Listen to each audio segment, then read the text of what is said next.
ऐसा मन बनाओ कि चाहे जैसी स्थिति आए आपको तकलीफ ना हो, आप प्रसन्न रहें। ये सुख से जीने का चारा है। अंदर से अपने को इतना मजबूत कर लो कि कोई बमबारी उस पर असर न करे। पाकिस्तान हिंदुस्तान से युद्ध हुआ था, वो शायद 65 का समय है। लाल बहादुर शास्त्री उस समय थे। तो अमेरिका का टैंक, सैकड़ों टैंक पाकिस्तान को मिला था युद्ध करने के लिए, और टैंक भारत के सिपाहियों ने पकड़ लिया और जब्त कर लिया, और भारत के नगर नगर में वो टैंक रखे। तो टैंक का चद्दर बड़ा मजबूत था, उसके अंदर में लोग बैठ करके बम फेंकते थे, गोलाबारी करते थे, और उनके ऊपर कुछ भी हो कोई असर नहीं होता था। लेकिन हमारे भारत के लोगों ने उसको पकड़ लिया और अमेरिका बहुत लज्जित हुआ, पाकिस्तान हारा। मैं ये कह रहा था कि उस टैंक पर जो चद्दर चढ़ाई गई थी मोटी, इसी आशा से कि इसमें गोलाबारी असर नहीं करेगी,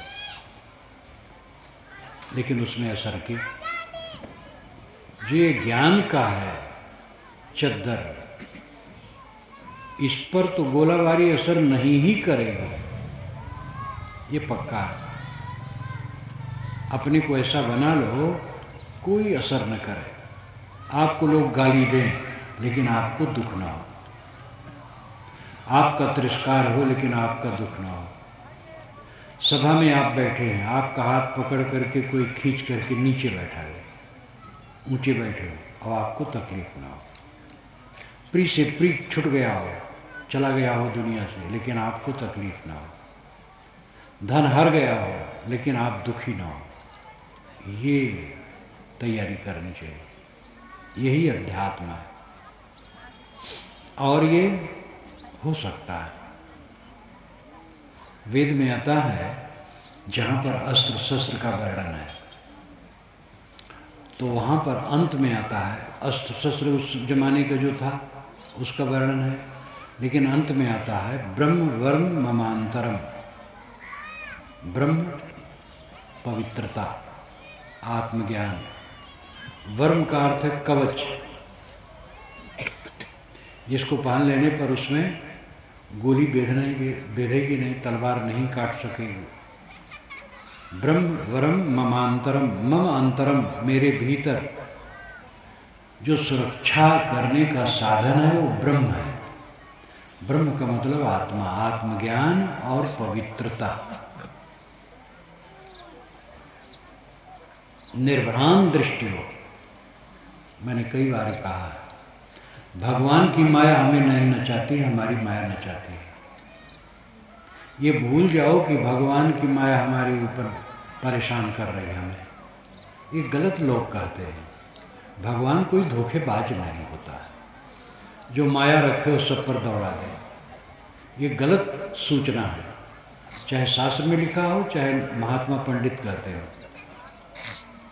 और भगवान जो चाहता है जिससे वो करवाता है, ये भी झूठ है।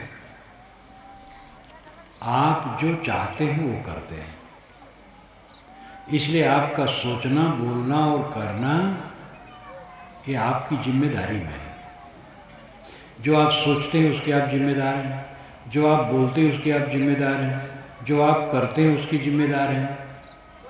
न भगवान नहीं है, न शैतान है, न कोई है। यही सच्चाई है।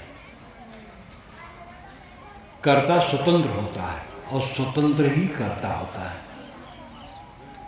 आप अपने कर्मों के कर्ता हैं, इसलिए स्वतंत्र हैं, और स्वतंत्र हैं इसीलिए आपको कर्मफल भोग होता है। तलवार से आपने किसी को मारा तो तलवार पुलिस जब्त कर लेती है और आपको जेल में डाल देती है। मुकदमा चलता है तो आपको सजा होती है, तलवार नहीं तोड़ी जाती है। क्योंकि तलवार प्रेरिता नहीं है, प्रेरिता आप है, मनुष्य। तलवार ने काटा लेकिन तलवार में जान नहीं है, उसमें सोच नहीं है, वो प्रेरक नहीं है। प्रेरक तो मनुष्य है, इसलिए मनुष्य को दंड मिलता है, और मनुष्य अच्छा काम करे तो पुरस्कार मिलता है। इसलिए ये भ्रम न होना चाहिए कि ईश्वर हमसे कुछ करवाता है, और ये भ्रम नहीं होना चाहिए कि ईश्वर की माया हमें नचाती है। इस बात को ठीक से समझिए। प्रवचन में तो थोड़ा इशारा किया जाता है, थोड़ा समय रहता है। आप ऐसे ग्रंथों को पढ़िए और ऐसे संतों भक्तों की संगत कीजिए जिससे निर्भ्रांत दृष्टि आए। शास्त्रों और महापुरुषों के वचनों में अच्छी बातें भी हैं और गलत बातें भी हैं, क्योंकि महापुरुष एक नहीं हुए, अनेक हुए।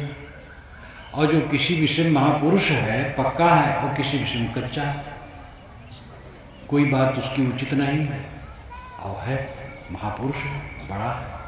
ये कोई बात ऐसी है कि जो सही नहीं है, तो उसको कैसे माने?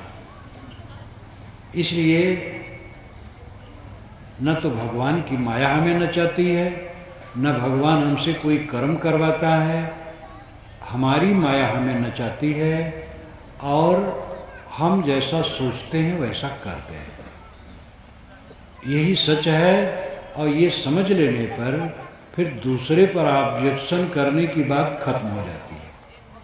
अब आ जाती है अपने ऊपर कि हम अपने को सुधारें। अगर ईश्वर करवाता है तो हम मजबूर हैं, जैसा वो चाहे करवाएगा। कोई जेब काटता है तो ईश्वर जेब कटवाता है, वो बेचारा क्या करे। आप तो ये सुने होंगे कि हम कठपुतली हैं, ईश्वर सूत्रधार है। आप कठपुतली हैं। कठपुतली में स्वयं कर्म करने की शक्ति नहीं होती है, वो तो सूत्रधार पर्दे के अंदर रहता है। वो जैसे इशारा करता है मशीन में, वैसे कठपुतली नाचती है। कठपुतली आप नहीं हैं, आप अपने कर्मों के कर्ता और विधाता हैं। आप जिम्मेदार हैं, यही सच्चाई है, और इसी से कल्याण है। फिर आप सुधारेंगे अपने को। कठपुतली मान लेंगे तो आप सुधारेंगे ही नहीं। कोई जज किसी चोर बदमाश को, हत्यारे को, अगर वो कहे कि ईश्वर ने हमसे करवाया है, जज छोड़ेगा नहीं। तो भगवान की माया नचाती है और भगवान हमसे सब कुछ करवाता है, ये दोनों धारणाएं गलत हैं, भ्रम है। इस भ्रम को निकाल दो। भूत प्रेत लगते हैं, भूत प्रेत होते ही नहीं, भ्रम है केवल। किताबों में लिखा है, शास्त्रों में लिखा है, लेकिन लिखा होने सब सच तो नहीं है। भूत प्रेत की जगह पर मैं रहा हूँ जहाँ लोग भूत प्रेत मानते हैं, और मुझे कोई भूत प्रेत नहीं मिला। एक बार की बात है, ये सन 56-57 के, 1956-57, बहुत पुरानी घटना है। मैं एक जगह रहता था अकेला, वो अंग्रेज़ों का बंगला था। अंग्रेज तो चले गए थे, तो हमारे एक भक्त ने खरीद लिया था, तो उसमें मैं एकांतवास करता था। और चारों तरफ 1 किलोमीटर, आधा किलोमीटर की दूर पर गांव था, और वहाँ पर वो बंगला था और कुआं था और पेड़ थे। मैं अकेला रहता था। तो दिन में जब ग्वाले आए गाय चराने, तो हमसे कभी कभी पूछें, महाराज आप अकेले रहते हैं? मैंने कहा हाँ अकेले रहता हूँ। कि महाराज यहाँ प्रेत रहते हैं। तो मैंने कहा तो फिर अकेले कैसे रहते हैं? हम रहते और प्रेत रहते हैं, दो हो गए। कहे महाराज आप अभी हंसते हैं, लेकिन जब पाला पड़ेगा तब पता लगेगा, और प्रेत जब आपको पकड़ेगा तब आपको पता लगेगा। हमने कहा तो हम तैयार हैं, प्रेत आवे मिले हमसे, और हम पकड़वाने के लिए तैयार हैं। वहाँ हम खूब रहे, याद तो नहीं है 2 महीना रहे कि 2.5 महीना रहे। अकेले रहता था। गांव से भगत थे, तो कभी मूंग ले आवे उबला हुआ या भीगा हुआ, कभी कोई थोड़ा दूध ले आवे, ऐसे खा लो, और अकेला रहा। कोई प्रेत नहीं है। भूत प्रेत का मतलब है जो चला गया, प्रेत आत्मा। गया हुआ आत्मा, देह छोड़ करके जो चला गया उसको प्रेतात्मा कहते हैं। दुष्ट आत्मा जो खराब स्वभाव का आत्मा, शुद्ध आत्मा जो अच्छे स्वभाव का आत्मा है, महात्मा जो इंद्रियजित आत्मा है, और परमात्मा जो गुणातीत है। गुणातीत का मतलब है जिसका शोक मोह मिट गया है। तो सब आत्मा ही का विशेषण है। जो देहात्मा प्रेतात्मा देह छोड़ करके चला गया उसको होते प्रेतात्मा। प्रेत की कोई योनि और खानी नहीं है। झाड़ फूक कुछ कभी भी मत कराइए। सांप बिच्छू काटे छेदे तो तुरंत दवाई होनी चाहिए। झाड़ फूक से कुछ नहीं होता है। जहरीला सांप काट देगा तो आदमी मर ही जाएगा। अब आज इसकी दवाइयाँ हैं, इंजेक्शन लग जाता है, हॉस्पिटल ले जाइए तो संभल सकता है। ग्रह लगा है और ग्रह टेढ़ा है, युगनी बाएं या दाएं है, अंग फड़कने से हान लाभ की कल्पना, हाथ रेखा दिखाना, सब भ्रम है। कुछ नहीं दिखाओ किसी को, काम करो, निर्भ्रांत दृष्टि अपनाओ, भ्रम रहित जीवन बिताओ। आपको पाना कुछ नहीं है। परमात्मा मोक्ष पाना नहीं है। परमात्मा मोक्ष आपका अस्तित्व ही है। पाने की चीज छूट जाती है। ये आप स्वयं सोचिए, जो मिलेगा वो छूट जाएगा। ये प्रकृति का विधान है। परमात्मा मिलेगा तो छूट जाएगा, मोक्ष मिलेगा तो छूट जाएगा। मोक्ष मिलता नहीं है, कहने का तरीका है मोक्ष मिलना। मोक्ष होता है जैसे रस्सी में हम बंधे हैं तो रस्सी काट दी गई तो मिला हमें क्या, छुट्टी पा गए। इसी को मोक्ष मिलना कहा जाता है। अमुक आदमी को उस जेल से अमुक आदमी की मुक्ति हो गई, मुक्ति मिल गई। तो मुक्ति मिल गई, मुक्ति कौन वस्तु है जो मिल गई? बस कैद खाने से उसको छोड़ दिया गया, वही मुक्ति मिलना कहा जाता है।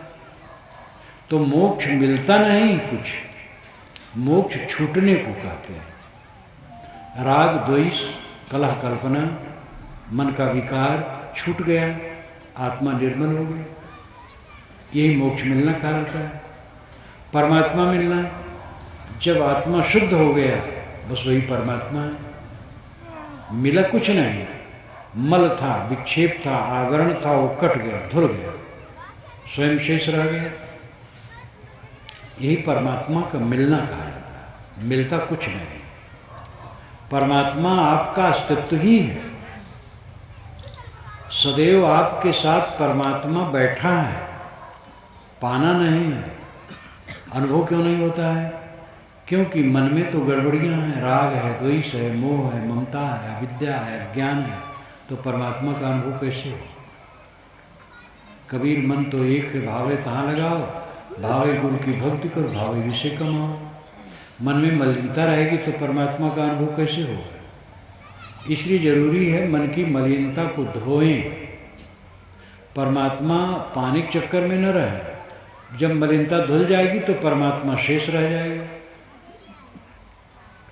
ये सब जो यथार्थ ज्ञान की बातें हैं, समझ लेने पर भ्रांतियां मिट जाती हैं, भटकना नहीं रहता है। कहीं लोग लोकांतर है, वहाँ स्वर्ग है। स्वर्ग नरक की कल्पना निरर्थक है। स्वर्ग नरक यही है। मन में चिंता है, उद्वेग है, अशांति है, नरक है। मन में प्रेम है, समता है, शीतलता है, शांति है, स्वर्ग है। कबीर साहब की वाणी में आप देखेंगे, पढ़ें, मनन करें, वो ऐसे ही है कि आध्यात्मिक और धार्मिक क्षेत्र में एक वैज्ञानिक है। बड़ा अद्भुत लगता है। बड़े बड़े पंडित सही बात भी कहते हैं और गलत बात भी कह जाते हैं, इसलिए उलझ जाती है बात। कबीर गलत नहीं कहते हैं, जो कहते हैं सही कहते हैं। ये उनकी विशेषता है। वो पूरी वाणी में वो कहेंगे मनुष्य बराबर है, मनुष्य मूल रूप में बराबर है, कोई छोटा बड़ा नहीं। अन्य महात्मा और पंडित कहेंगे, कहीं कह देंगे मनुष्य बराबर है, फिर कहेंगे कि ब्राह्मण पूज्य है चाहे वो दुराचारी हो, शूद्र पूज्य नहीं है, चाहे कितना सदाचारी हो, वो ऐसा भी कह देंगे। तो जो पहले कहे हैं वो सब विलोप हो गए। कबीर की ये विशेषता है कि वह धारदार बात कहते हैं, अंधविश्वास कहीं नहीं रहने देते हैं। कबीर पंथी नहीं थे। कबीर ने अपनी वाणी में कबीर पंथ कहीं कहा ही नहीं है। उनकी वाणी बीजक पढ़िए तो पूरी वाणी में प्राप्त विचारों की समीक्षा है और सत्य का उद्घाटन है। सारे अंधविश्वास छिलके की तरह उन्होंने उड़ा दिया निर्भय होकर। उस जमाने में ये कितना मूलबद्ध था वर्ण का अहंकार कि ब्राह्मण नाम जिसका है, चाहे कितना पवित्र हो, कितना गंदा हो, लेकिन वो पूज्य है। कबीर साहब ने कहा बिल्कुल गलत है। ब्राह्मण और शूद्र शब्द ही मात्र है, मनुष्य मौलिक रूप में बराबर है। आगे चल करके उसका आचार विचार जैसा होता है वो छोटा बड़ा हो जाता है। कोई चोर हो गया और कोई ईमानदार हो गया, इससे वो छोटा बड़ा हो गया, आदरणीय अनादरणीय हो गया। मूल रूप में कोई छोटा बड़ा नहीं है। जो ब्राह्मण क्षत्रिय वैश्य शूद्र हिंदू मुसलमान कहलाते हैं, उनके रक्त निकाल करके डॉक्टर के पास भेजा जाए तो डॉक्टर बता पाएगा कि ये ब्राह्मण का रक्त है, ये शूद्र का? ऐसा कभी नहीं होता। एक ब्राह्मण देवता जिनका एक ही लड़का था, कॉलेज में पढ़ता था, और एक मेहतर का लड़का पढ़ता था, दोनों में मैत्री थी। पंडित जी को ये अखरता था कि हमारा लड़का मेहतर के लड़के से मित्रता रखता है, उसके साथ बैठता है, खाता पीता है, अभिन्न व्यवहार करता है, तो उनको खटकता था। लेकिन जवान लड़का कुछ कह नहीं सकते थे। एक बार घटना घटी कि ब्राह्मण लड़के दुर्घटनाग्रस्त हो जाना हुआ। लड़का दुर्घटनाग्रस्त हो गया और तुरंत हॉस्पिटल ले गए और रक्त की ज़रूरत पड़ी। तो पंडित पंडितानी दोनों अपना अपना रक्त दिखाए। डॉक्टर ने कहा तुम्हारे रक्त का ग्रुप नहीं मिलता है। और भी दिखाए एक दो। इतने में वो मेहतर लड़का सुना तो दौड़ दौड़ आया, उसने अपना रक्त दिखाया तो वो ग्रुप मिल गया। डॉक्टर ने कहा इस लड़के का मिलता है। पंडित ने कहा कि ये मेहतर के लड़के का रक्त नहीं डाला जा सकता ब्राह्मण के शरीर में। डॉक्टर ने कहा कि तुम ब्राह्मण बनते हो और लड़का मर जाएगा और इसी का ये रक्त मिल रहा है और तुम्हारा रक्त नहीं मिलता है। डांटा तो मेहतर के लड़के का रक्त निकाल करके ब्राह्मण के लड़के में डाला गया। ये रक्त की पोल पट्टी। जात्रत्र महासर्प मनुष्यते महामते संक्रांत सर्व वर्णानाम दुष्परिच्छेद में होते सर्वे सर्वा सुपत्यानि जनयन् सदा नराः तस्मात् शीलं प्रधान इष्टं विपर्ये तत्दर्शिनः। ये महाभारत में आता है कि जाति का मतलब है पैदा होना। जात संस्कृत भाषा का शब्द है, इसका अर्थ होता है पैदा होना। जाति पैदा होना, जात पैदा हुआ। मनुष्यत्व ही जात है। और जो वर्ण माने हैं ब्राह्मण क्षत्रिय वैश्य शूद्र, तो वेदव्यास जी कहते हैं सर्वे सर्वा सुपत्यानि जनयन् सदा नराः। ब्राह्मण क्षत्रिय वैश्य शूद्र जिनको कहते हैं, उन सब की स्त्रियों से सबके पुरुषों द्वारा गर्भधारण हुआ है। ब्राह्मण देवता हैं, वो अपने किसी सामान्य नौकरानी को गर्भवती कर दिया और नौकर से उनकी पंडितानी को गर्भ रह गया। ऐसा होता रहा है, आज भी होता है। वेदव्यास जी एकदम खरी बात करते, जैसे कबीरी भाषा बोल रहे हो। सर्वे सर्वा सुपत्यानि जनयन् सदा नराः। सब समय मनुष्यों में सभी वर्णों की स्त्रियों से, सभी वर्णों के पुरुषों से गर्भाधान हुआ है। तस्मात् शीलं प्रधान इष्टम, इसलिए शील प्रधान है, सद्गुण प्रधान है। विदुर ये तत्दर्शिना, तत्दर्शी विद्वान सदाचार को श्रेष्ठ कहते हैं, वर्ण को नहीं। ये कबीरी भाषा आप शास्त्रों में भी जगह जगह पा सकते हैं। कबीरी भाषा नाम खरी भाषा। तो ये समझने की जरूरत है। आज से 500 वर्ष पूर्व सभी कबीर के चित्त में खटकता था कि मनुष्य मनुष्य की निगाह से देखा जाए और उसका समान अधिकार हो और उसको कोई अछूत न कहे। वो उनकी सूझ 500 वर्ष पूर्व की भारत आज़ाद होने पर कानून के रूप में बदल गए।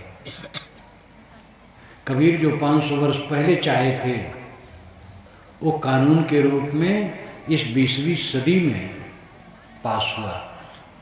अब आज ये कानून है, कोई किसी को अछूत कहे तो दंडित हो सकता है और सबका अधिकार सब तरफ हो गया। सभी वर्ग के लोग जज होते हैं, कलेक्टर होते हैं, कमिश्नर होते हैं, कोई भी पढ़े लिखे तो होगा। तो इसी की जरूरत थी। मनुष्यता, कबीर साहब ने मनुष्यता पर जोर दिया। और भ्रम यह है ये छोटी जात के हम बड़ी जात के हैं। छोटी बड़ी जात क्या है? जात तो एक है, मनुष्य की जात, छोटी बड़ी कहाँ है? एक पंडित ने मुझसे कहा था अयोध्या के पास, महाराज कैसे नहीं होता है, ब्राह्मण गोरे होते हैं, शूद्र काले होते हैं। तो मैंने कहा शूद्रों में भी जो आप शूद्र कहते हैं उनमें भी गोरे होते हैं। तो कहे ब्राह्मणों के अंश हैं।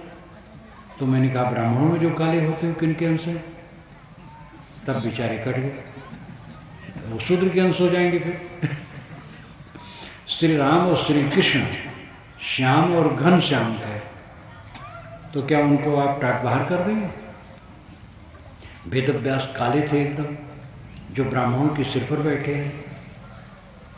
इसलिए ये सब भ्रम छोड़ दो, निर्भ्रम दृष्टि अपनाओ।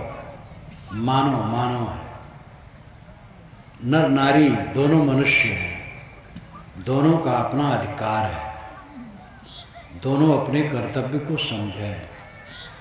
वेदों में कहीं नहीं लिखा है कि शूद्र और स्त्री वेद पढ़ने के अधिकारी नहीं, कहीं नहीं लिखा है। 1 दर्जन से अधिक स्त्रियां हैं जिन्होंने वेद मंत्रों की रचना की है। मेरी पुस्तक है वेद क्या कहते हैं, उसकी भूमिका ही में मैंने लिखा है और नंबर दिया है, नाम दिया है कि किस किस ने लिखा है, वो कौन कौन नंबर का मंत्र है, ये सब मैंने विवरण दिया भूमिका में। वेद क्या कहते मेरी पुस्तक है, कोई भी पढ़ के समझ सकता है। शूद्र कहे जाने वाले लोग वेद मंत्र के रचयिता हैं और स्त्रियां वेद मंत्र की रचयिता हैं, तो पढ़ कैसे नहीं सकती? इतना विवेकहीन हो जाना। और हजारों वर्षों से ढिढोरा पीटा जा रहा है कि शूद्र और स्त्री वेद नहीं पढ़ सकते हैं। ब्राह्मण पढ़ सकता, ब्राह्मणी नहीं पढ़ सकती। तिवारी वेद पढ़े, तिवारी न पढ़े, ये कौन सी अकल है? कबीर साहब ने कहा कि वेद पढ़े पर भेद न जाना। ये वेद पढ़ते लेकिन भेद नहीं जानते हैं। मानव मात्र का अधिकार सर्वत्र है और भ्रम जात पात का छोड़ो, छुआछूत का आधार आचार है। गंदा आदमी है, गंदा आचरण है, तो उसके हाथ का भोजन नहीं लिया जा सकता, उसका व्यवहार नहीं लिया जा सकता। पवित्र है, सदाचारी है, तो लिया जा सकता है।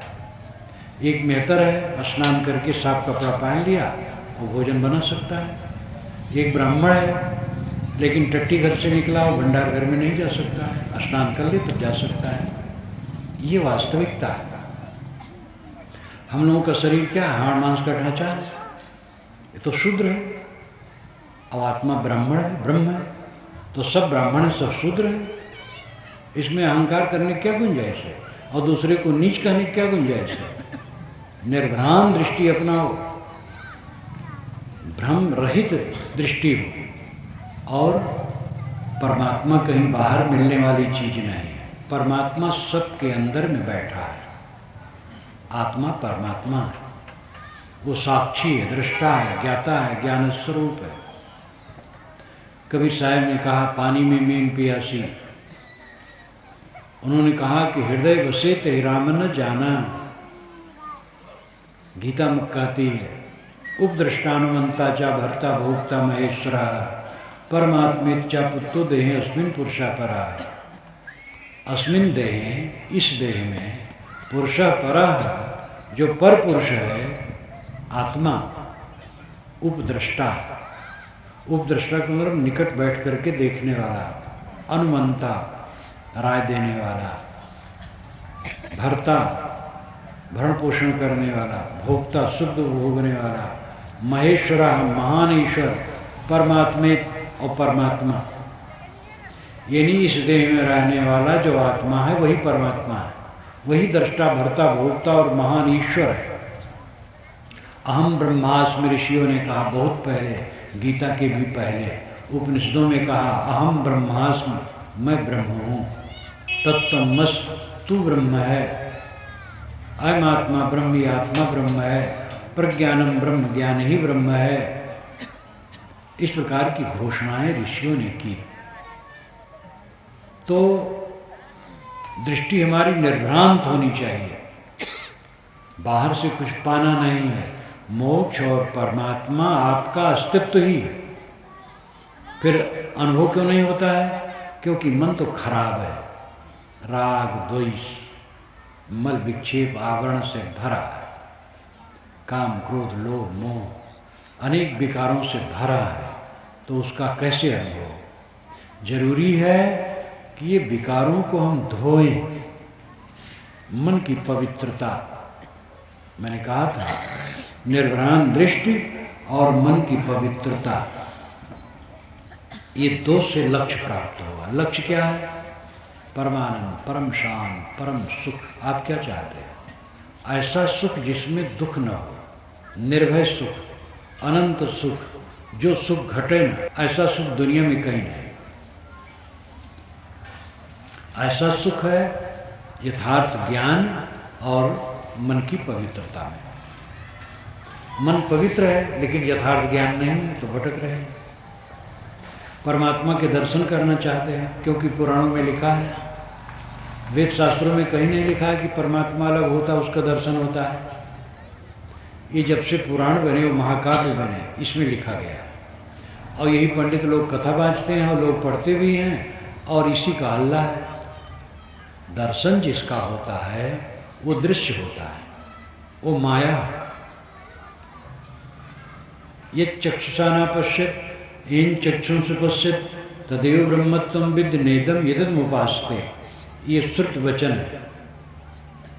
यत् चक्षुषा न पश्यत, जिसको आंखें नहीं देख सकती, इन चक्षुंसु पश्यत, किंतु जिसके द्वारा आंखें देखती हैं, तदेव ब्रह्मत्वं विद्धि, उसी को तो ब्रह्म जान, नेदम यदमुपास्ते, और आंखों से देख करके जिसकी तू उपासना करता वो ब्रह्म नहीं है।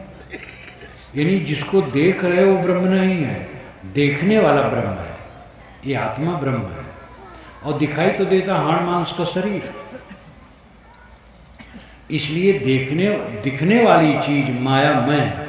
गोस्वामी जी ने मानस में हर जगह जहाँ श्री राम से कोई मिलने आया है तो श्री राम की सुंदरता में आगंतुक को मोहा दिया है। श्री राम इतने सुंदर हैं, लेकिन जब उन्होंने ज्ञान की बात कही तब कहा, गो गोचर जहाँ लग मन जाई, सो सब माया जानो भाई। हे भाई, गो गोचर जहाँ तक संसार है, जहाँ तक मन जाए सब माया है। देखी सुनी गुनी मनमाही, मोह मूल परमार्थ नाही। जो देखोगे सुनोगे मन में सोचोगे वो मोह का कारण बनेगा, परमार्थ उसमें नहीं है। तो यहाँ एकदम कबीर जैसी बात कह रहे हैं। न तो आज हमें श्री राम मिलेंगे, न श्री कृष्ण मिलेंगे, न कबीर साहब मिलेंगे, न तथागत बुद्ध मिलेंगे, न महावीर स्वामी मिलेंगे, और न नानक साहब मिलेंगे। और नाम कितना लिया जाए, कोई महापुरुष हमें नहीं मिलेगा जो चले गए हैं। और कल्पना ये करो, कोई मिल भी ले तो क्या होगा, मिलेगा फिर बिछुड़ जाएगा। मिलना नहीं है, मिलना है परमात्मा से। वो परमात्मा सब समय मिला है, परमात्मा आपके हृदय में बैठा है।